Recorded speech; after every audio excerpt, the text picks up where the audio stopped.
En estos días, el panorama urbano se transforma con los arreglos navideños de las calles y de las casas. Un ambiente sabroso se empieza a sentir, ¿verdad? La Navidad que se aproxima nos regala un hermoso espectáculo a la vista y nos alegra el corazón. La profecía de Isaías que leemos hoy nos da una pista para que busquemos, comprendamos y participemos ahora en una transformación más profunda obrada por Dios. Y para ello nos enseña a ver el mundo con los ojos de Dios. Leamos hoy la profecía de Isaías en este camino del Adviento con los profetas. Isaías capítulo 29 versículos 17 al 24, profecía que se realiza en Jesús en Mateo capítulo 9 versículos 27 al 31. Un Isaías que anuncia la curación de los ciegos, Jesús que la realiza en el Evangelio. Te invito para que en cuanto vamos comentando el texto, tú tengas la Biblia abierta y vayas observando los detalles que comentamos. La primera lectura, entonces, está tomada de Isaías en el capítulo 29, versículos 17 al 24. El profeta Isaías observa la lenta pero irresistible transformación de la naturaleza. Dice en el versículo 17 del capítulo 29, dentro de muy poco, la selva del Líbano se convertirá en huertos, y los huertos serán como bosques. Esta anotación dentro de muy poco tiempo apunta a tres enseñanzas. La primera, que Dios tiene una pedagogía para salvar al hombre y su historia. La segunda, que la dilación de los tiempos de la espera de la realización de las promesas no debe matar los sueños, sino más bien acrecentar el deseo. Ya viene, vendrá, vendrá. Tercera, que hay que observar las etapas de la acción de Dios y secundarlas, acompañarlas.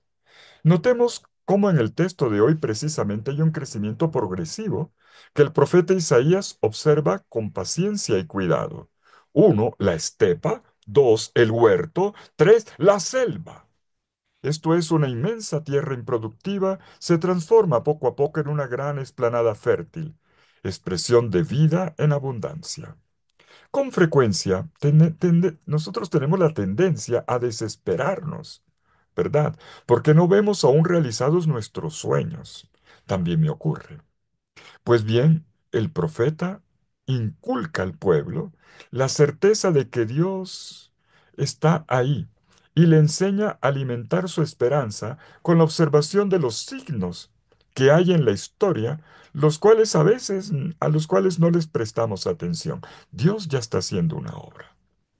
Y pasando de la observación de la naturaleza al mundo de las personas, el profeta Isaías transpone el milagro de la creación al resurgimiento de una sociedad nueva. Y se nota cómo la vida se restaura en sus diversas dimensiones. Vamos a ver, versículo 18. Se curarán las deficiencias físicas y espirituales, simbolizadas en la ceguera y en la sordera. Si volviésemos atrás en las páginas de este libro de Isaías, veremos en el capítulo 6, versículos 9 y 10, un texto citado por Jesús en los Evangelios, cómo el Señor había castigado al pueblo por su mala voluntad para seguir sus caminos, con la incapacidad de captar la revelación divina. En esa profecía, en esta profecía que leemos ahora, el castigo se revoca. Y Dios dice, aquel día los que estén sordos oirán cuando se lea la escritura. Bonito, cuando escucha la Biblia te cura el oído. Y verán los ciegos, ya sin sombras ni tinieblas en los ojos. La frase quiere decir que en estos nuevos tiempos todo el pueblo, comenzando por la gente más sencilla, comenzará a entender y a poner en práctica los proyectos de Dios y los criterios de vida propuestos por Dios. En otros términos, toda la gente será capaz de leer, de comprender y de vivir las enseñanzas de Dios que conocemos en la Biblia. Segundo, se superará la pobreza. No solamente las limitaciones físicas, también la pobreza. Una vez que el pueblo asuma el proyecto comunitario en el proyecto de Dios, comenzará a superar penalidades causadas por la falta de recursos económicos, la desigualdad social y la exclusión. Y la felicidad será inmensa. Dice el profeta, los que sufren volverán a alegrarse con el Señor, y los pobres gozarán con el Dios Santo de Israel.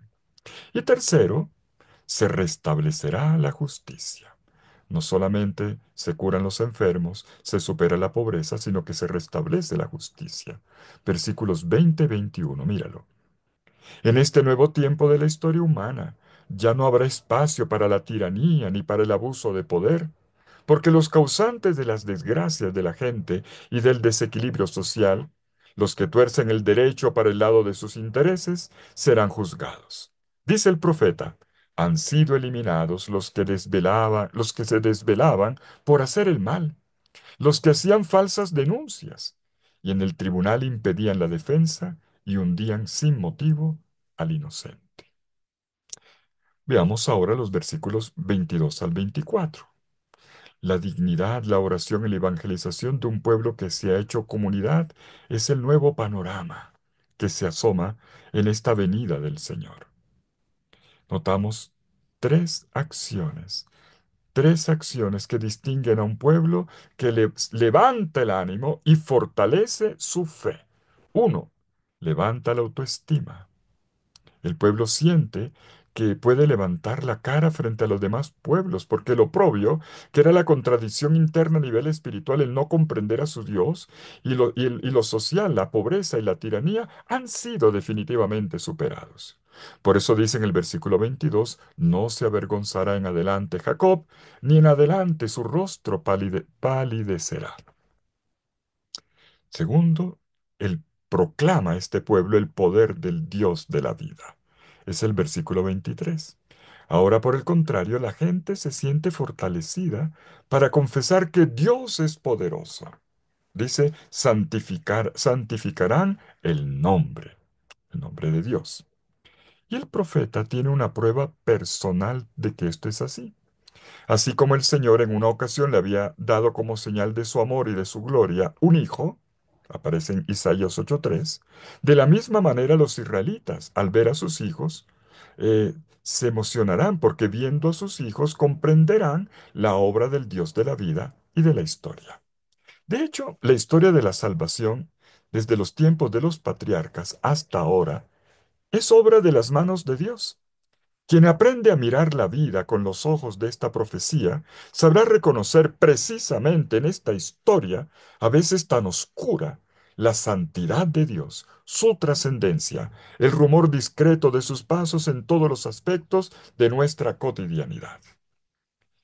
Y entonces, este pueblo salvado evangeliza a aquellos que dudan del proyecto de Dios. Es lo que el profeta ve al final, el profeta ve más lejos, incluso gente incrédula. Recordemos al pueblo que criticaba a Dios durante el caminar en el desierto, en el Éxodo. Al ver todo esto, la gente sacará buenas conclusiones. Y dice el versículo 24, y por fin comprenderán los desorientados y los que protestan aprenderán la lección. Veamos ahora el Evangelio. El Evangelio está en el capítulo 9 del Evangelio de Mateo, en los versículos 27 al 31. Es Jesús quien realiza esta profecía de Isaías, cuando le abre los ojos a los ciegos. Jesús lleva al hombre a ver la obra de Dios en la historia con los ojos de la fe. Y para ello lo primero que cura es la fe, que es una manera de ver. Y por eso pregunta en este Evangelio, ¿creen que puedo hacer esto? Y enseguida agrega, hágase en ustedes según su fe. Repasemos el pasaje. Mientras Jesús camina por las estradas de Galilea, se encuentra con dos ciegos, dos, que le siguen gritando, Hijo de David, ten compasión de nosotros. Ellos esperan una curación que parece casi imposible, el recuperar la vista. Pero resulta que según la profecía de Isaías, uno de los signos de la venida del Mesías es precisamente la curación de los ciegos. El Mesías, hijo de David, volverá a dar la vista a los ciegos. Y por eso lo invocan como hijo de David. Piden compasión.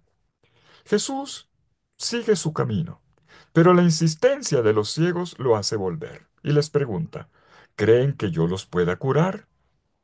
La pregunta verifica si en ellos hay fe, porque sin esta actitud de confianza no podría obrar nada, no podría curar. Esto es decisivo al interior del obrar de Jesús. Es claro que Jesús puede obrar siempre, pero Él requiere de nuestra disposición de apertura al don y recibir lo que Él hace por nosotros. Y ellos le responden, sí, Señor. Y entonces Jesús toca sus ojos y luego les dice de modo significativo. Él no dice los curo, sino, atención, ocurra según la fe de ustedes. Es una de las actitudes habituales de Jesús, tan repetida en el Evangelio. A quien lo busca, Él le dice, ve, tu fe te ha salvado, que ocurra según tu fe, dice ahora. No mi fe, sino tu fe es la que te salva. Tenemos aquí una enseñanza importante en el Evangelio de hoy. Se pide apertura y disposición para recibir el don de Dios. Dios se hace impotente frente a nuestra falta de fe. Y se requiere poca fe, poca, para que Dios pueda obrar. Se necesita para que nos pueda salvar. Nos lo dice claramente el Evangelio de hoy. Y por eso Jesús continúa diciendo, ve que ocurra según tu fe. Concluyamos. En estos días cantamos, ven, Señor, no tardes. ¿Pero a qué viene el Señor? Miremos las lecturas. La ceguera que nos describen Isaías y el Evangelio tiene que ver con la incomprensión del proyecto de Dios que está en la Biblia. La lección divina que realizamos todos los días ustedes y yo debe llevarnos a comprender que Dios tiene un proyecto y nos va a enseñar también a caminar poco a poco en sintonía con Dios para que su obra en el mundo, cuyo objetivo es la vida, se realice plenamente con nuestra colaboración.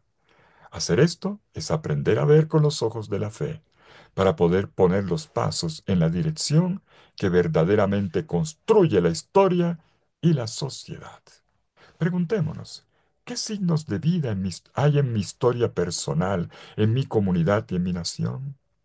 Mirando todo lo que falta por hacer para que esta sociedad sea la que Dios y nosotros soñamos, tengo la paciencia del que sabe esperar y la fe del que sabe ver a fondo.